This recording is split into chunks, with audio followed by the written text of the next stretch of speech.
Transmetohet nga Abi Huraira të Allahu qoftë i kënaqur me të, se i dërguari i Allahut sallallahu alaihi wasallam ka thënë, kur imami të thot amin, ju thoni mbas tij amin.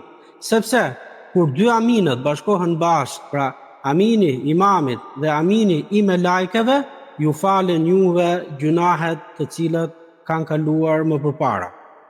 Transmeton Imam Buhari dhe Imam Muslim. Ai pjesa ku bashkohet me temën është kur imami thot amin. Normalisht dhe këtu hyn ajo që ju'ila al-imamu li yu'tamma bihi, është bërë imami që të pasohet. Pra në këtë rast, kur imami thot amin dhe ne dëgjojmë këtë fjalë, atëherë në çastin që ne dëgjojmë fjalën duke përfunduar, pra amin, ne themi mbas imamit amin. Që do të thotë, nëse njeriu e thot fjalën amin para imamit, nuk ka vlerë.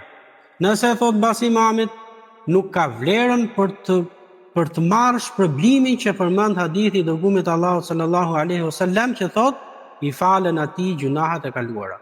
Pra që të arrish vlerën e këtij hadithi, duhet që ta ndjekësh atë ashtu sikurse e përmend hadithi idha amana, kur imami thot amin, dhe mos ta bëjmë atë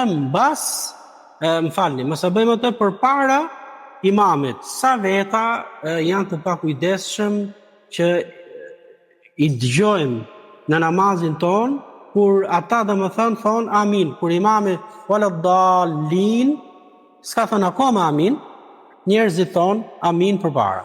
Atëherë këta njerëz, pa diskutim, flasim për ata që e dëgjojnë këtë që po lexojmë. Nëse do e bëjnë, atëherë nuk marrin parash problemin që tham, që thot të falen gjunahet e kaluara.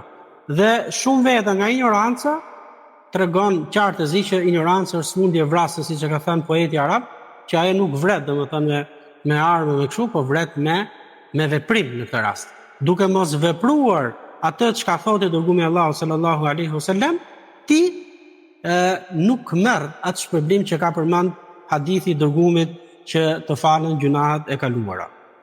Për këtë është ligjëruar për të dy, pra qoftë për imamin, qoftë për xhamatin, pra duhet që të thot amin. Në fundin e surës El-Fatiha, imami duhet thot amin dhe direkt pa përfunduar fjalën in, imami, atëherë dhe xhamati e pason atë duke thënë amin. Kjo është ajo që mbart pra vlera që mbart kjo sure. Dhe në të vërtetë sura El-Fatiha është thot në ajetet e veta është dua. Sepse dihet që fjala amin përdoret mbasi themi lutje. I lutesh Allahut azza wa jall për diçka dhe në fund thuhet amin.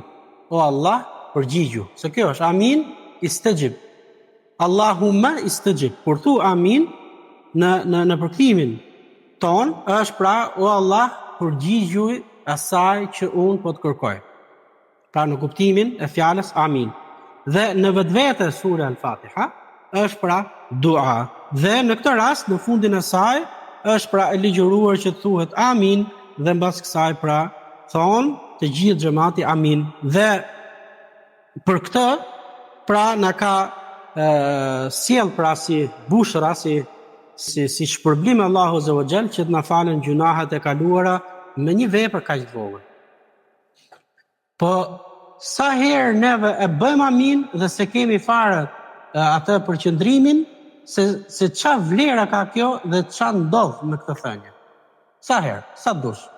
Pra njerëzit janë me një shkujdesje brenda namazit ku nuk kujdesen për disa veprime kaq të vogla dhe shpërblimi është kaq i madh.